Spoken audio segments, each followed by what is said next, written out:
بسم اللہ الرحمن الرحیم۔ تعلیم و درس قرآن سبق 1۔ اعوذ باللہ من الشیطان الرجیم، میں اللہ کی پناہ مانگتی ہوں شیطان مردود سے۔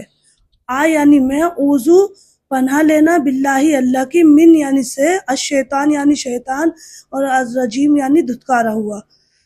تو شیطان جو ہے وہ رجیم ہے، یعنی دھتکارا ہوا، اللہ نے اس کو دھتکار دیا، جنت سے نکال دیا۔ جو کوئی شیطان کا کہنا مانے گا وہ بھی دھتکارا جائے گا، ریجیکٹڈ ہوگا، کیونکہ رجیم کے معنی ریجیکٹڈ۔ اور اعوذ باللہ پڑھنے کا حکم اللہ تعالیٰ نے اس لیے دیا کہ جب تم قرآن پڑھا کرو تو اعوذ باللہ من الشیطان الرجیم پڑھ لیا کرو۔ اعوذ کے معنی میں حفاظت چاہتی ہوں، میں پناہ میں آتی ہوں، میں پروٹیکشن چاہتی ہوں شیطان مردود سے۔ مفسرین کریم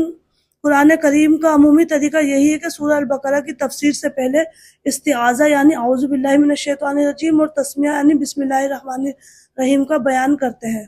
تو ہم بھی پہلے استعاذہ یعنی تعوذ کا بیان کریں گے۔ قرآن کریم کو پڑھنے اور سننے کے آداب اور استعاذہ کا حکم۔ قرآن کریم کو ہاتھ لگانے اور چھونے کے لیے خود قرآن کریم میں حق تعالیٰ کا ارشاد ہے کہ لا یمسہ الا المطہرون،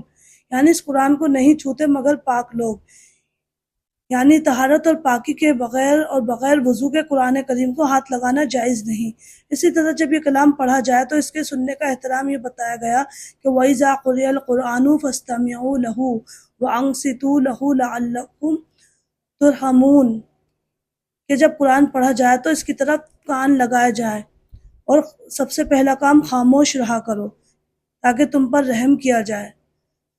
اسی طرح قرآن تلاوت کے آداب میں سے ایک ادب قرآن کریم میں یہ فرمایا گیا ہے کہ وَإِذَا قَرَأْتَ الْقُرْآنَ فَاسْتَعِذْ بِاللَّهِ مِنَ الشَّيْطَانِ الرَّجِيمِ، یعنی جب آپ قرآن پڑھنے لگے تو شیطان مردود کے شر سے اللہ کی پناہ مانگ لیا کریں، کیونکہ وہ ہمیں پڑھنے میں رکاوٹ ڈالے گا، ہمیں پڑھنے نہیں دے گا، اپنی باتوں میں لگائے گا۔ تو اس لیے اللہ تعالیٰ چاہتے ہیں کہ یہ دشمن ہے، یہ تمہیں جنت میں نہیں جانے دینا چاہتا، اس سے بچنے کے لیے آپ اعوذ باللہ من الشیطان الرجیم پڑھ لیا کرو۔ اور استعاذہ کا معنی یعنی تعوذ جو ہے اعوذ باللہ من الشیطان الرجیم، اس کے معنی، اس کی حکمت کیا ہے؟ یہ عربی زبان کا لفظ ہے اور اس کے معنی ہے پناہ چاہنا، حفاظت میں آنا، پروٹیکشن۔ تو قرآن کریم کی اصطلاح میں استعاذہ اعوذ باللہ من الشیطان الرجیم پڑھنے کو کہتے ہیں۔ اس میں نامعلوم کتنی حکمتیں اور مصلحتیں ہو سکتی ہیں، مگر ایک نہایت واضح مصلحت یہ ہے کہ شیطان کی ہمیشہ یہی کوشش ہوتی ہے کہ انسان کو نیکی سے روکے، برائی اور بے حیائی کے کاموں پر آمادہ کرے، جھوٹ بولنے کی ترغیب دے اور اس کے دل میں وسوسہ پیدا کر کے اس کو اللہ کے ذکر سے غافل کرے۔ اور جو نیکی اپنی اہمیت اور عظمت کے لحاظ سے جتنی زیادہ مؤثر اور اجر و ثواب اور باعث قرب خداوندی ہوتی ہے، اتنا ہی شیطان اس سے باز رکھنے پر زور لگاتا ہے۔ شیطان چاہتا ہے کہ انسان قرآن کی تلاوت نہ کرے، اپنے وسوسوں کے ذریعے رکاوٹ بن جاتا ہے۔ تو تلاوت قرآن جو تمام نیکیوں کا سرچشمہ ہے اور سب سے زیادہ قرب خداوندی حاصل کرنے والی عبادت ہے، اس کو شیطان کب چاہے گا، کب ٹھنڈے دل سے گوارا کر سکتا ہے۔ تو استعاذہ یعنی اعوذ پڑھنے کا نتیجہ یہ ہوگا کہ خود خدا تعالیٰ نے اسی کے حکم والی آیات سے آگے ارشاد فرمایا، یعنی انہ لیس لہ سلطان علی الذین آمنوا وعلی ربہم یتوکلون، اس کا یعنی شیطان مردود کا زور نہیں چلتا اس پر جو ایمان رکھتے ہیں اور اپنے رب پر بھروسہ کرتے ہیں۔ یعنی جس نے خدا پر بھروسہ کیا اس نے پناہ ڈھونڈ لی، اس پر شیطان کا زور نہیں چل سکتا۔ یعنی اتنا زیادہ فائدہ اعوذ باللہ من الشیطان الرجیم پڑھنے کا کہ جس نے اللہ کا سہارا ڈھونڈ لیا، جس نے اللہ پر بھروسہ کیا، شیطان اس کا کچھ نہیں بگاڑ سکتا۔ اور اعوذ پڑھنے کی اہمیت اس سے بھی معلوم ہوتی ہے کہ تلاوت قرآن کے علاوہ بھی ہم جب کسی نیکی کا ارادہ کریں تو شیطان کے وسوسوں سے پناہ بچنے کے لیے ہمیں استعاذہ کے الفاظ پڑھنے چاہیے، جیسے کہ قرآن کی پاک کی دو آخری صورتوں میں بھی قل اعوذ برب الفلق اور قل اعوذ برب الناس، جن کو معوذتین کہتے ہیں، یہی تعلیم دی گئی ہے۔ یعنی کوئی دنیا کا کام بھی کریں، کوئی بھی کام کریں قرآن پڑھنے سے علاوہ بھی، تو کوئی بھی نیکی کا کام ہوتا ہے یا ہمارے دل میں خیال آتا ہے نیکی کا کہ میں نماز پڑھ لوں یا قرآن پڑھ لوں یا کسی کی مدد کر دوں یا کسی کو کھانا کھلا دوں، تو شیطان کہے گا نہیں نہیں، ابھی تمہارا اپنا بھی خرچہ ہے، اب تمہاری اپنی بھی ضرورتیں ہیں۔ لیکن اس وقت بھی ہم اعوذ باللہ من الشیطان الرجیم پڑھ لیا کریں، کیونکہ شیطان کبھی بھی نہیں چاہتا کہ ہم نیکی کے کاموں میں آگے بڑھیں۔ اور اس کے علاوہ حدیث میں استعاذے کے الفاظ جو وارد ہوئے ہیں ان میں سب سے افضل مختار کے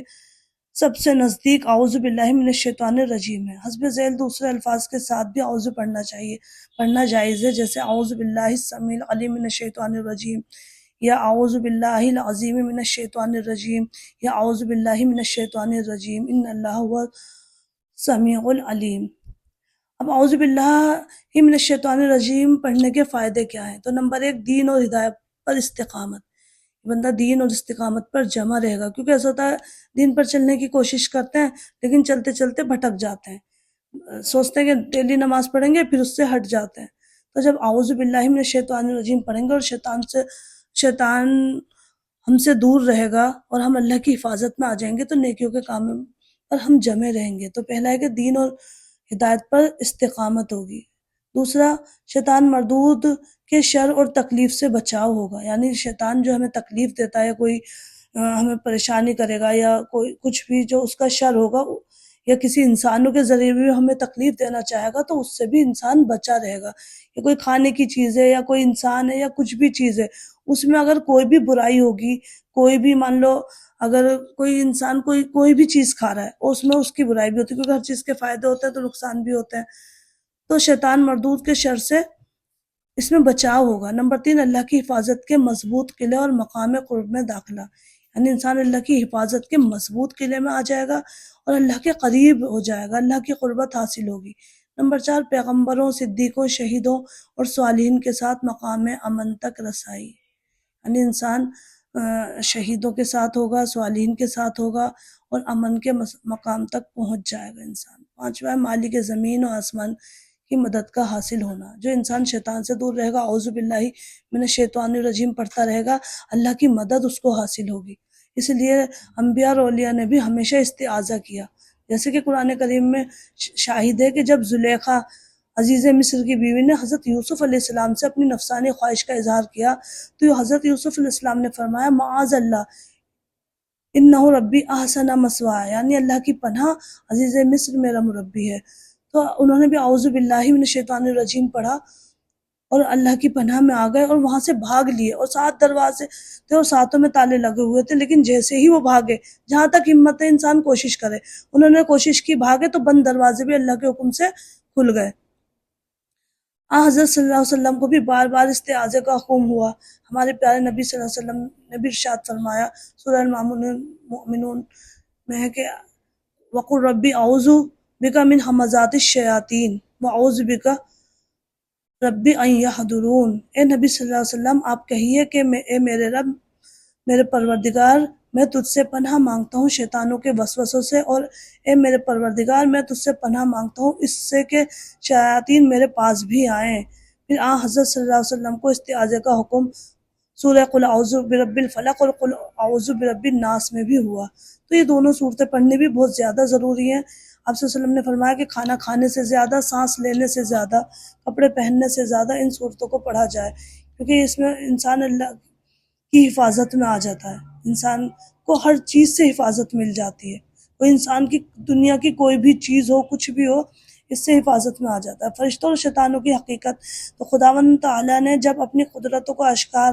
کرنا چاہا تو اس نے سب سے پہلے نور کو پیدا کیا، اس نور سے مستقل مخلوق فرشتوں کی تخلیق ہوئی۔ نورانیت کے سبب سے یہ فرشتے طبعاً اطاعت، شعار و عبادت گزار پیدا ہوئے، غرور اور تکبر کے بجائے ان پر خوف خشیت کا غلبہ طاری رہا، اسی لیے یہ ہر وقت اللہ جل شانہ سے خوف زدہ رہتے ہیں، خائف رہتے ہیں۔ فرشتے نور سے پیدا کیے گئے تو ہر وقت اللہ تعالیٰ کی عبادت کرتے رہتے ہیں اور اللہ کا خوف اور غلبہ ان پر رہتا ہے، اور انہیں بارگاہ رب العزت سے جو بھی حکم ملتا ہے اسے بلا تاخیر اور بلا چونچا فوراً بجا لاتے ہیں، اور دن رات اللہ کی تسبیح اور عبادت میں لگے رہتے ہیں۔ فرشتوں کے بعد دوسری مخلوق جو پیدا کی گئی وہ جن ہے، اور جن کی تخلیق آگ سے ہوئی، یعنی فرشتے نور سے پیدا کیے گئے اور جن آگ سے پیدا کیے گئے۔ جیسے کہ قرآن کریم نے بتلایا کہ فرشتوں کی طرح جنات بھی ہم کو عام انسانی آبادی کی طرح نظر نہیں آتے، جیسے فرشتہ نظر نہیں آتے تو جنات بھی نظر نہیں آتے، لیکن قرآن کریم اور احادیث نبوی میں جو تصریحات اس مخلوق کے متعلق موجود ہیں، اس بنا پر ہمارا اعتقاد اور یقین ہونا چاہیے کہ جنات بھی انسان کی طرح مستقل مخلوق ہیں اور یہ بھی شریعت کے مکلف ہیں، اور ان میں بھی موت ہوتی ہے، پیدائش ہوتی ہے اور ان میں بھی نیک ہوتے ہیں، بد اور کافر اور مسلم ہوتے ہیں۔ چونکہ ان کی خلقت آگ سے ہے اس لیے ان کی طبیعت میں بڑی تیزی پائی جاتی ہے۔ حضرت آدم علیہ السلام کی پیدائش سے کئی ہزار برس پہلے جنات زمین میں آباد تھے، یعنی آج جو زمین پہ انسان ہے تو اس سے پہلے جنات آباد تھے اور آسمان پر بھی آتے جاتے تھے۔ جب جنات نے آپس میں زمین پر فتنہ، فساد اور خونریزی پھیلائی تو فرشتوں کو حکم ہوا کہ جنات کو زمین کے اوپر سے دور کیا جائے تاکہ زمین ان کی آلودگیوں سے، ان کے گناہوں سے پاک ہو جائے۔ چنانچہ فرشتوں نے زمین پر آ کر بہت سے جناتوں کو قتل کیا اور بہتوں کو پہاڑوں اور جزیروں اور سمندر میں دھکیل دیا۔ انہی جنات میں سے ایک ابلیس بھی تھا جس کا نام عزازیل تھا، اور یہ بڑا عالم اور فاضل اور عبادت گزار تھا۔ تو شیطان کا کام کیا ہے کہ مسند احمد میں حضرت جابر بن عبداللہ رضی اللہ تعالیٰ عنہ سے روایت ہے کہ جب رسول اللہ صلی اللہ علیہ وسلم نے ارشاد فرمایا کہ ابلیس کا تخت سمندر میں ہے اور وہ روزانہ اپنے لشکر کی ٹکڑیاں بھیجتا رہتا ہے تاکہ وہ لوگوں کو فتنے میں مبتلا کرے، جو زیادہ لوگوں میں فتنہ پھیلاتا ہے اتنا ہی زیادہ ابلیس کے نزدیک ہو جاتا ہے، یعنی ابلیس اپنے ساتھی بھیجتا ہے کہ جاؤ لوگوں کو بہکاؤ، اور جو جتنا زیادہ فتنے میں پھیلاتا ہے اتنا زیادہ ہی وہ ابلیس کا پیارا ہو جاتا ہے۔ تو اللہ تعالیٰ سے دعا ہے کہ اللہ تعالیٰ ہمیں اپنی پناہ میں رکھے، شیطان کی شر سے محفوظ رکھے۔ یا اللہ، ہم نے استعاذہ پڑھ کر آپ کے مقدس کلام کی تعلیم کا آغاز کیا ہے، آپ ہمیں کامیابی عطا فرمائیں، صحیح نفع مند علم عطا فرمائیں، مقبول عمل کی توفیق عطا فرمائیں، آمین۔ وآخر دعوانا ان الحمد للہ رب العالمین۔